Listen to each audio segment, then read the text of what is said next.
Voy a empezar diciendo que soy amigo de Quique y soy amigo de Susi y que eso ha significado para mí también una forma de hacer teología y un desde dónde también hago teología. Mi nombre es Marco Enrique Salas Laure, yo vine al mundo el 3 de mayo de 1994 en la ciudad de Panamá. Soy de Panamá por herencia de mi madre y por herencia de mi padre. Soy también colombiano y bueno, en este momento pues resido en Bogotá, en Colombia. Llevo viviendo aquí más o menos unos 6 años y bueno, un poco mi historia es la historia de alguien que desde el principio de su vida se reconoce como alguien que busca. Yo siempre he sido muy curioso, la curiosidad ha sido una parte fundamental de mi vida y de mi existencia también como cristiano y como creyente. Mi familia no era el seno de una iglesia católica de fe o de piedad o de cierto tipo de espiritualidad. Al contrario, yo entré, digamos, a la estructura y al componente eclesial a los 17 años, después de haber hecho un retiro de jóvenes. Es mi primer contacto oficial, digamos, con pastoral juvenil, pastoral con jóvenes, pastoral de juventudes, etcétera. Y bueno, entro a la iglesia con toda la curiosidad con la que había entrado a otras cosas en mi vida, ¿no? Al arte, al deporte, a los estudios. Y bueno, cuando entro, mi primer, digamos, choque con la iglesia y con la comunidad que yacía y que todavía crece en el barrio donde yo crecí en Panamá, fue, bueno, como comprender un poco dónde estaban, ¿no? Entonces siempre hacía preguntas en función de, bueno, y esto lo creemos por qué, ¿no? Como por qué razón creemos esto, ¿no? Entonces recuerdo muy bien que las caras de estupor eran muy frecuentes porque hacía muchas preguntas, ¿no? Y siempre tenía muchísimas dudas de esto, ¿por qué lo creemos? Recuerdo muy bien a ese Marco de 17, 18 años empezando su camino de fe con esas preguntas. Y bueno, como yo venía del mundo de los medios de comunicación, había estudiado, primero estudié diseño gráfico, animación digital, desarrollo web. Como que siempre ese fue un ala desde la cual me sentí muy comprometido con la comunidad eclesial y desde donde serví desde el principio. Serví en la pastoral de medios de comunicaciones, hice de camarógrafo, hice de la persona que entrevistaba, hice del editor, hice un poco de todo. Y bueno, digamos, por mi trabajo me empecé a relacionarme con, digamos, la pastoral más oficial de medios de comunicación de la Arquidiócesis de Panamá. Y bueno, llegó un punto en el que me convertí como en el encargado de todos los proyectos digitales de la arquidiócesis, de la conferencia episcopal, de la emisora de la diócesis, del periódico de la diócesis, en fin, como que por ahí me llevó cierta parte de mi pastoral. Pero mientras hacía todo eso, que era parte de mi pasión, digamos, primaria, mi vocación primaria, que eran los medios de comunicación, mi fe todavía seguía como muy cuestionada, ¿no? Como, bueno, pero a mí me interesa mucho entender y comprender por qué esto y por qué lo decimos de esta manera y no de otra. Así que muy pronto una de mis primeras desilusiones precisamente fue esa, fue no encontrar en la parroquia donde yo crecí, donde me presentaron a Jesús de Nazaret por primera vez, no encontrar un espacio para crecer. Sí, como que había un deseo mío genuino de yo quiero profundizar más, pero no había posibilidades por diversas razones. Entonces mi primera desilusión fue, bueno, pero si aquí no puedo profundizar en mi fe, ¿dónde? ¿Dónde? Y ahí yo creo que es el génesis de mi vocación como teólogo, que es lo que soy hoy, precisamente. Como que no encontré en ese espacio, entonces empecé a buscar, ¿no? Como, bueno, ¿dónde hay una escuela de Biblia? ¿Por dónde hay un curso de tal cosa? Entonces, bueno, empecé a como profundizar por otros lados, hasta que un día, pues, descubro que hay un curso para predicadores aquí en Colombia, en Bogotá, que llevaba adelante la Corporación Minuto de Dios, que es de la comunidad de los sacerdotes saudistas, y unas dos amigas que colaboraban conmigo en la pastoral de medios de comunicaciones me dijeron así ya como desesperadas, como, oye, ya que estás con tantas preguntas y estás con tanta cosa, ¿por qué no vas a ese curso? De pronto ahí encuentras alguna respuesta. Entonces, bueno, pago el curso, pago los boletos, los tickets de vuelo y fue mi primer encuentro con Bogotá, mi primer encuentro con Colombia y estoy una semana de formación intensa bueno, con gente muy importante de la teología. Lo supe mucho tiempo después, pero en ese momento eran los profes de esa semana. Y yo digo, al fin, encontré un espacio donde me puedo formar con la hondura con la que yo quisiera y con la integralidad que yo quería también, ¿no? Bueno, participo en la primera semana, participo de la segunda semana de formación igual y en la segunda semana los que dirigían el proyecto me dicen, oye, como que te vemos muy involucrado en el proyecto, ¿no te interesaría venirte a Bogotá a trabajar con nosotros en procesos de evangelización? Y yo dije, esto es, al fin, encontré el lugar. Entonces, acepto la propuesta de trabajo, me mudo a Bogotá y bueno, empiezo a trabajar aquí en Bogotá, en procesos de nueva evangelización y inventando un montón de locuras. Hicimos retiro para jóvenes, para parejas, o sea, de todo, hicimos de todo, explorando nuevas formas de evangelizar, muy inspirados por Francisco, además también que nos estaba dando como esa impronta desde Evangelii Gaudium. Y en medio de todo eso, voy descubriendo que el asunto de la curiosidad, del saber y de la profundidad no tenía que ver solamente con eso, con una curiosidad primaria o con una pregunta que necesita una respuesta. Voy descubriendo en mi propio proceso espiritual como que hay algo más. Y voy descubriendo que esto no solo responde a una ansiedad, si se quiere, mía personal de saber cosas, voy descubriendo que esto tiene que ver con una vocación, ¿no? Con un llamado específico de Dios a que responda a algo particular. Y ahí, cuando voy sintiendo eso, le pregunto a la gente con la que compartía la vida aquí en Bogotá, oye, ¿dónde puedo estudiar formalmente teología? Entonces me dicen, bueno, en la Javeriana es una buena universidad, ahí puedes estudiar teología.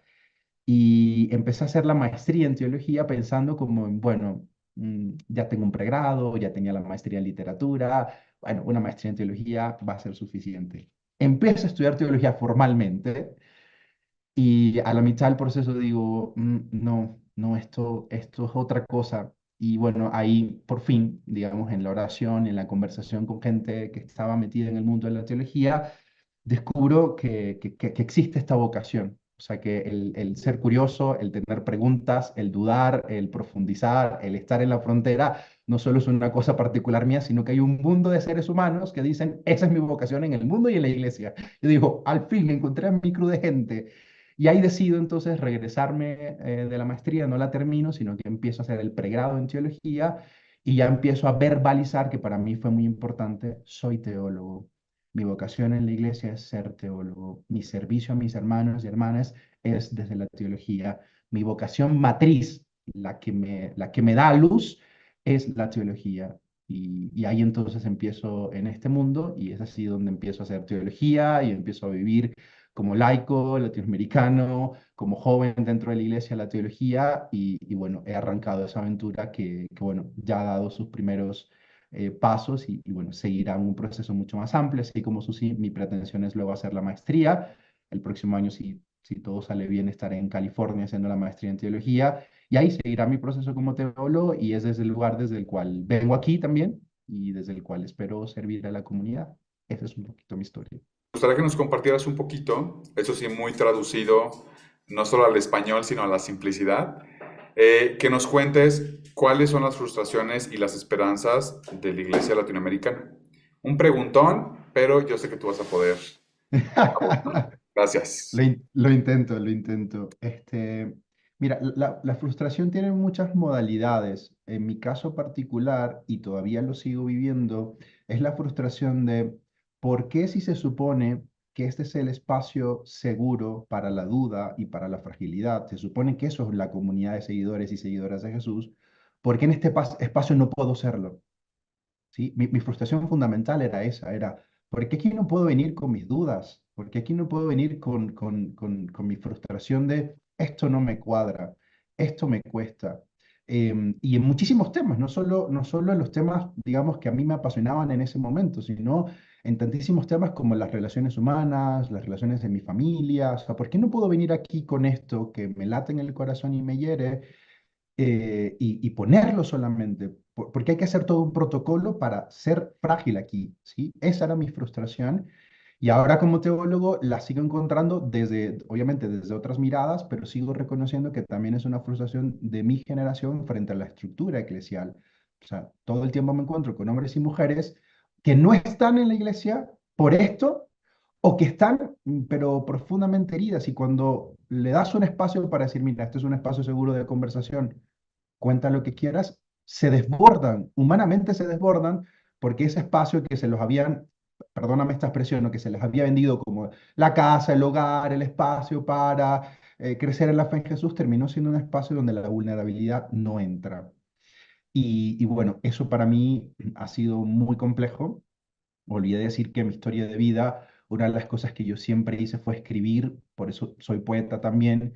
Entonces, claro, yo soy un enamorado de la fragilidad y encontrarme con que aquí no podía hacerlo, para mí fue realmente muy frustrante.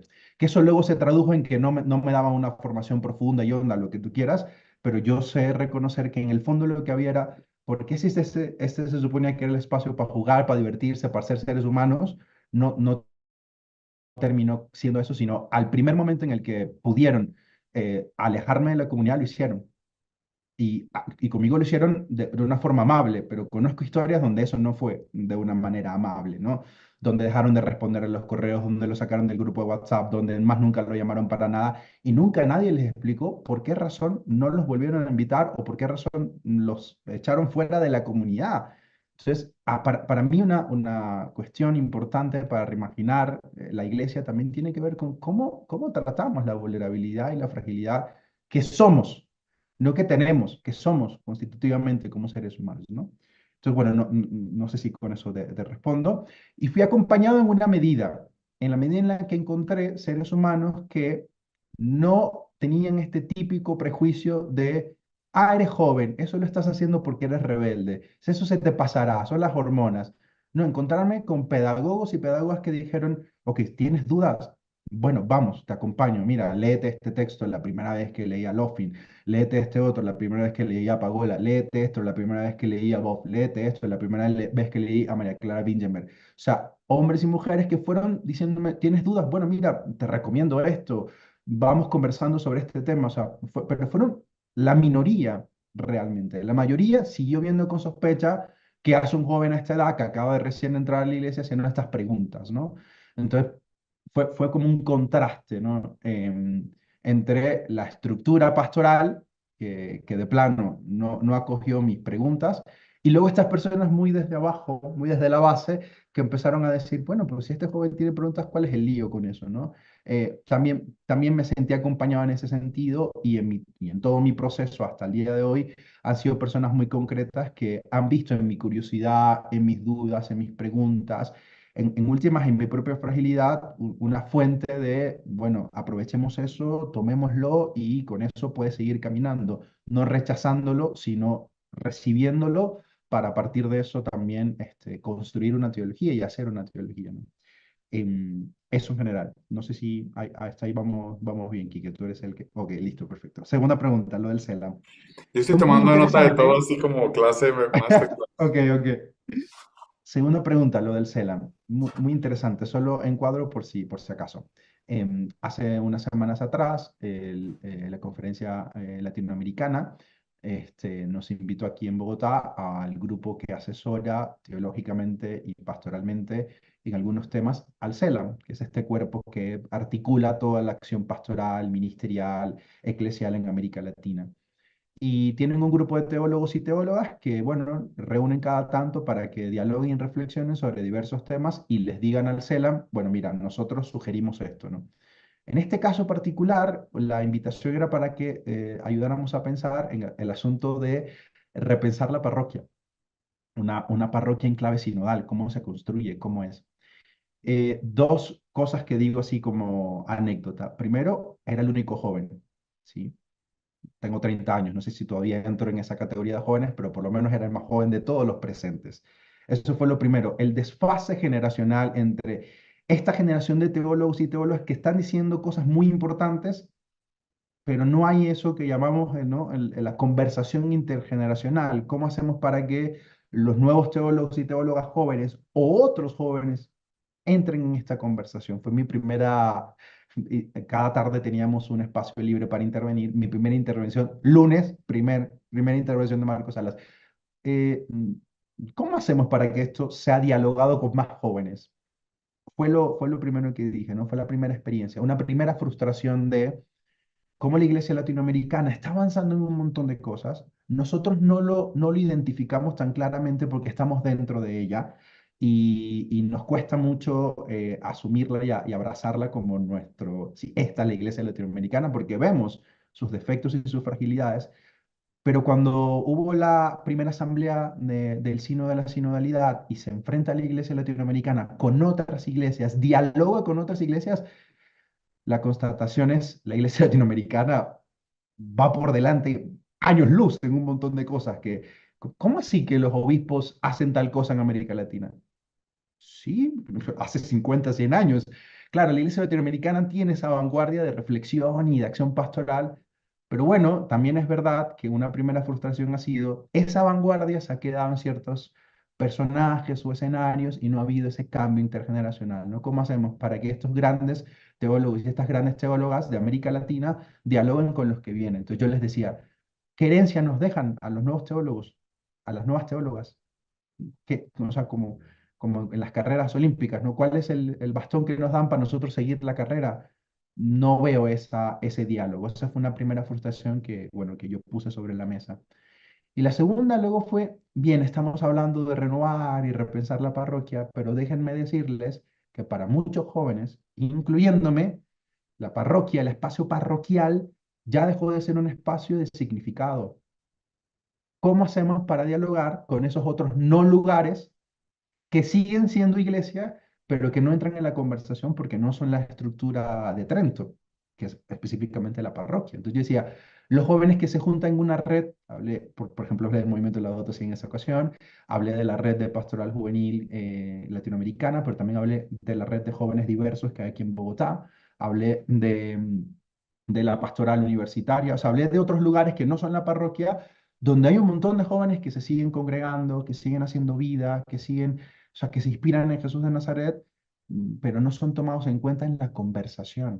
¿Por qué? Porque la estructura inmediata que pensamos cuando pensamos en iglesia, la estructura inmediata que se nos viene en el imaginario es la parroquia.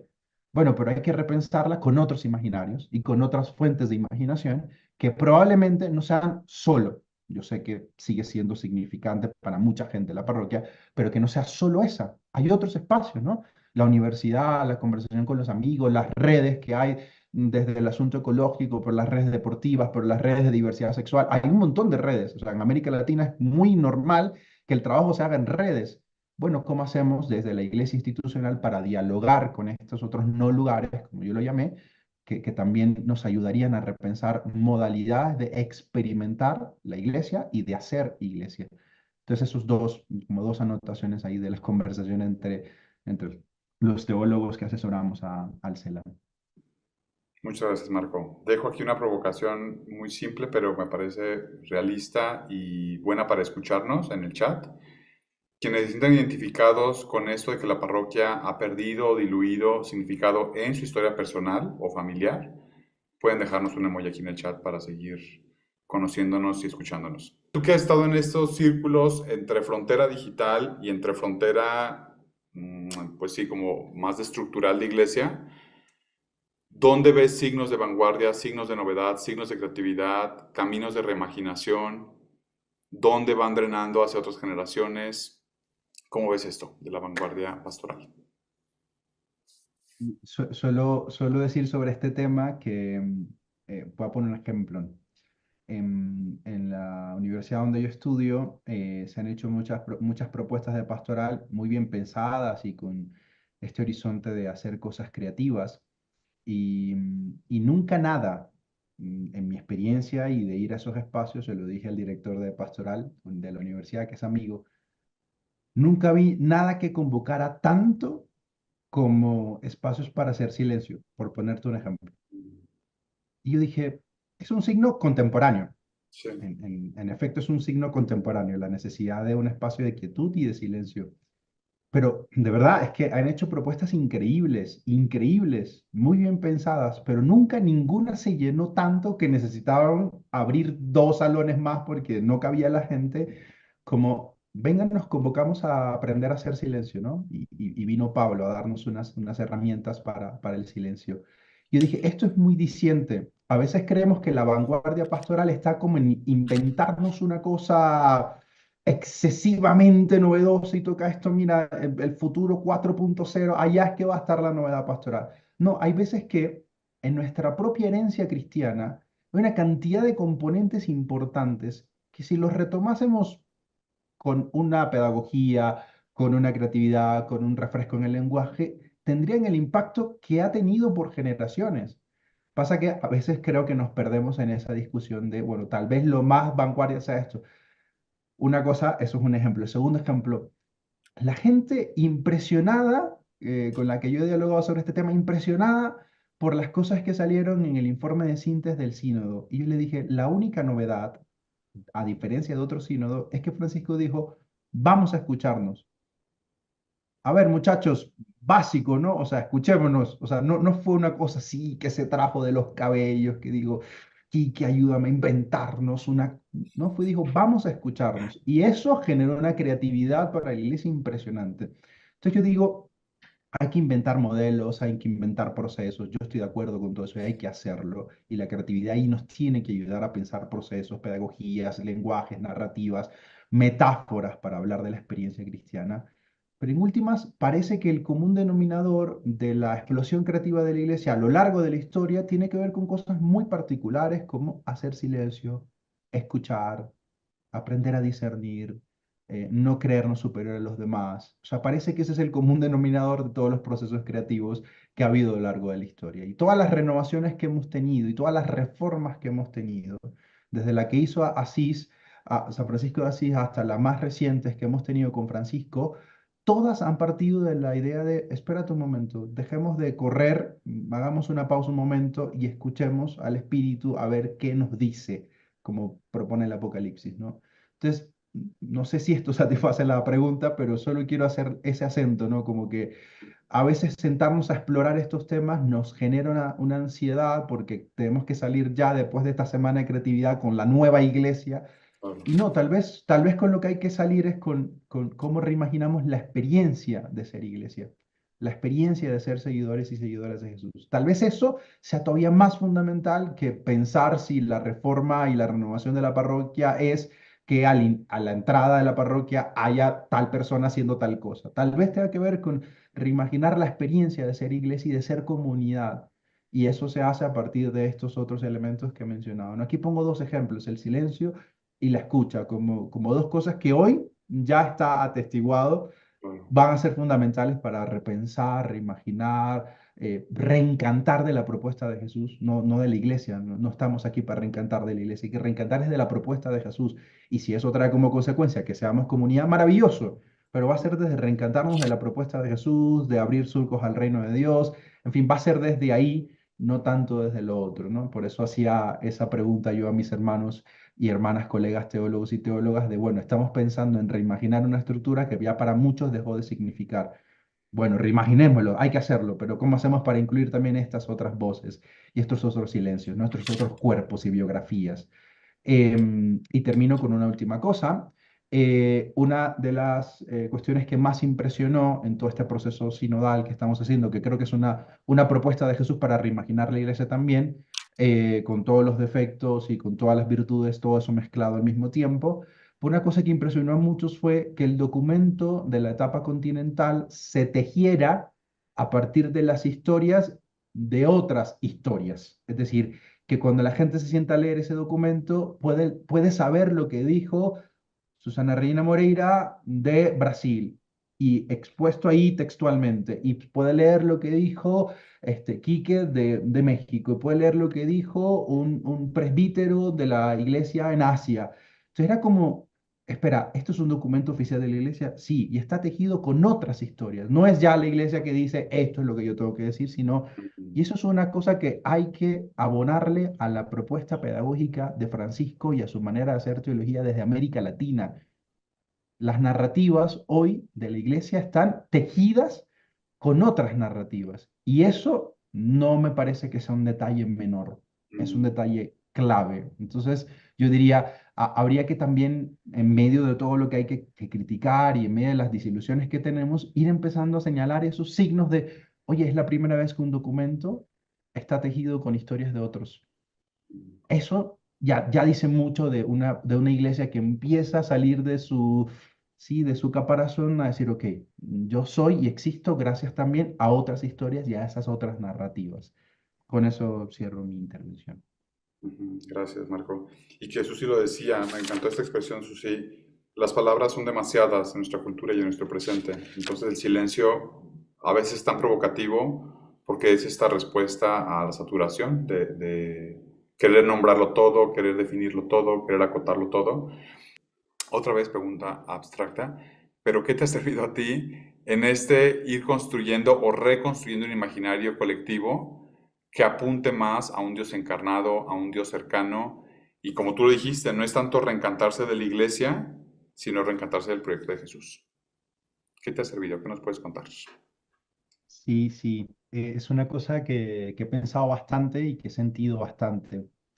Cuando Brasil me regala a uno de sus hijos que a mí sigue impactándome la vida, que es el querido Pedro Casaldáliga, cuando lo leo por primera vez, cuando leo su poesía, fue casi como si fuese una declaración de aquí quiero habitar, ¿sí? Y desde ese momento hasta hoy sigo haciendo poesía en clave evangélica, ¿no? En clave de este evangelio se puede decir también desde otra sensibilidad y desde otra apuesta.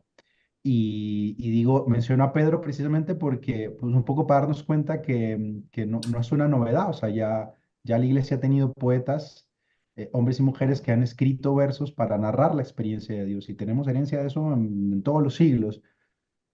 Pero hay que seguir haciéndolo, ¿no? Como que yo defiendo mucho eso, ¿no? El lenguaje poético involucra el corazón. Y aquí hay algo que para los teólogos y teólogas es un reto, y es descubrir que si aquello que yo digo no pasa por el corazón, no se integra, no se Mm, integra ni al cuerpo ni a la corporeidad, no se integra. Si no pasa por el corazón, mira, seguirán siendo conceptos.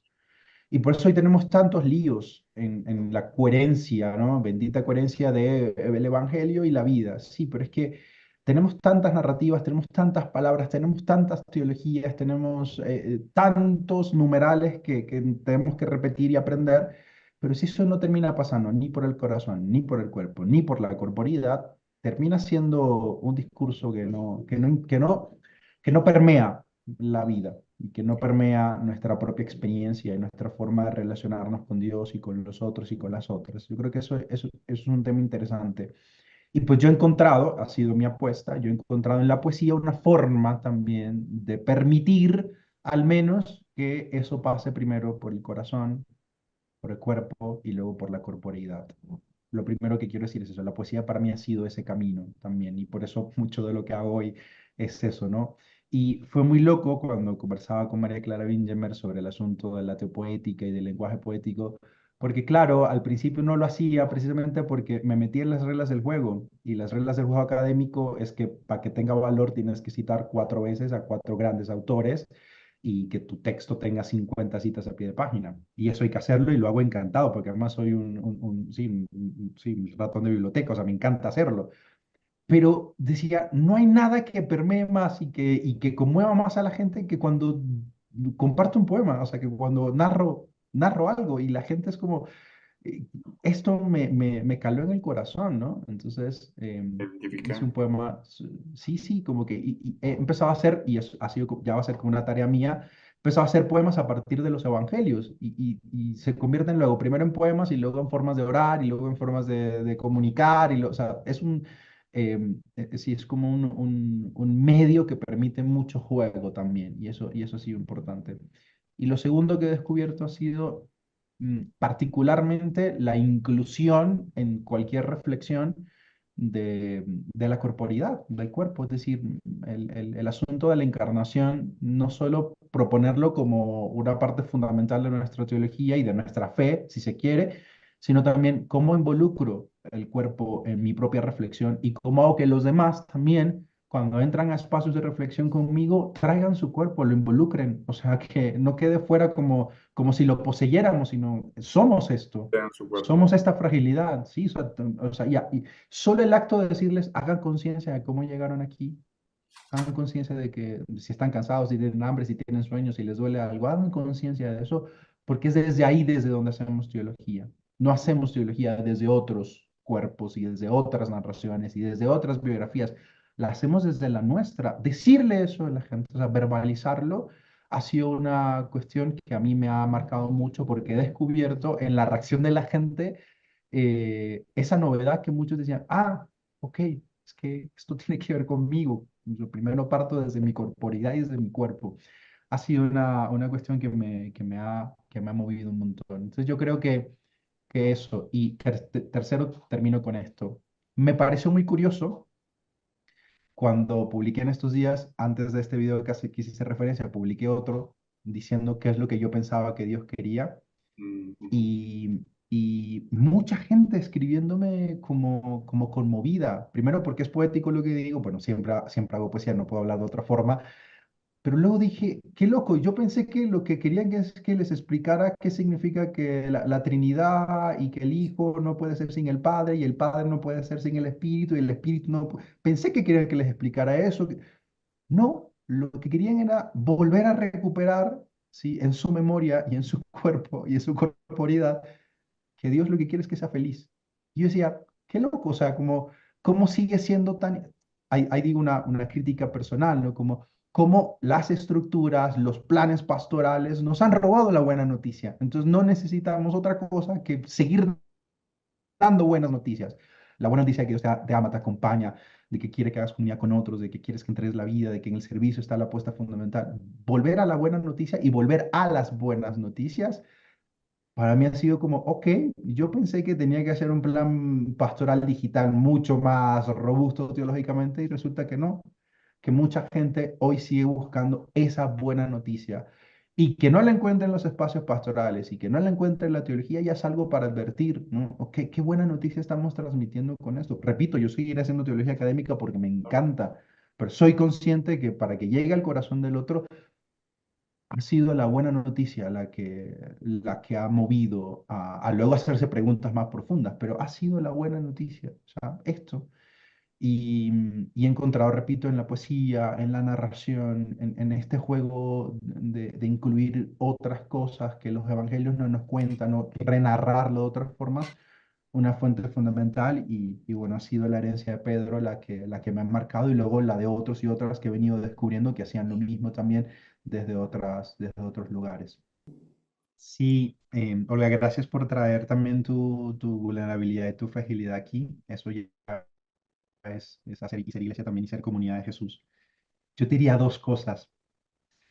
Primero, que te hagas la pregunta sensata del corazón si es tu vocación. Lastimosamente, muchas de nuestras facultades de teología están llenas porque hay mucha gente que estudia teología porque quieren ordenarse, no porque realmente sea su vocación la teología y dedicarse a la reflexión teológica. Entonces es un problema vocacional en últimas, de llamado, de si sientes que Dios te llama a esto, qué respuesta con la generosidad que quieras, con los miedos que tengas, qué respuesta le quieres dar, que él te deja también en libertad que respondas desde lo que eres. Entonces esa pregunta me parece que es fundamental. Y lo segundo que yo te diría es, me he encontrado con una gran cantidad de seres humanos que buscan, que tienen dudas, que tienen preguntas, que cuestionan, que indagan, a las que nunca se les dijo que la iglesia tenía una vocación específica para esa clase de seres humanos, para esas personas específicas. Una vocación bien pensada, bien discernida. Francisco, en sus diversas alocuciones y diálogos con teólogos y teólogas y con facultades, nos ha repetido, la teología y los teólogos tienen que estar en la frontera. Ya la catequesis camina a su velocidad, el magisterio incluso ha dicho caminará a su velocidad, pero los teólogos y teólogas estamos en la periferia, es una vocación marginal, estamos allá en el borde pensando cosas que hoy mucha gente no está pensando. Yo digo, eso es apasionante. Bueno, cada quien tendrá una vocación en la iglesia, pero por lo menos para mí esta ha sido el espacio de juego para ser quien soy, para permitirme sentir quién soy y para jugar a hacer preguntas, a dudar, a cuestionar. Entonces, me parece una cosa muy importante ahí a nivel de comunicación que la iglesia no ha sabido decirle al mundo que hay una vocación específica en todas sus vocaciones y carismas, una específica dedicada a los que tienen preguntas, a los que tienen dudas, a los que no buscan certezas fijas, a rocas fijas, sino que están todo el tiempo indagando. Y entonces hay mucha gente que tiene esa vocación en el corazón, pero que no encuentra su espacio en la iglesia porque no se les ha dicho que hay uno específico desde el cual pueden servir a la iglesia y desde el cual pueden servir a la comunidad, desde el cual pueden servir a los hermanos y hermanas. Entonces yo, una vez me invitan a un panel a hablar con dos teólogas, yo era el más joven, a hablar de nuestra experiencia de teología y le dije a la mayoría que eran adultos, les dije, yo sería un joven más de esa estadística de los jóvenes que ya no vienen y que no participan de la iglesia. Yo sería uno más. Si no hubiese sido porque encontré una vocación que precisamente tiene algo de esta cultura juvenil de preguntar, de dudar, de cuestionar, y fue la teología, y por eso sigo en la iglesia precisamente, porque encontré un espacio y un lugar. Repito, cada carisma y cada vocación tiene sus dinámicas y tiene sus apuestas, pero solo permíteme hacer aquí una presentación ahí, por favor, únetenos a esa lista de hombres y mujeres que dicen, mi lugar en la iglesia es la duda. Mi lugar en la iglesia es la intemperie, mi lugar en la iglesia es la vulnerabilidad y desde ahí digo, balbuceo alguna palabra de Dios. Así que también que lo imagines y que lo pienses, desde ahí creo que puede ayudarte también a hacer ese discernimiento. Y gracias por traer esa pregunta.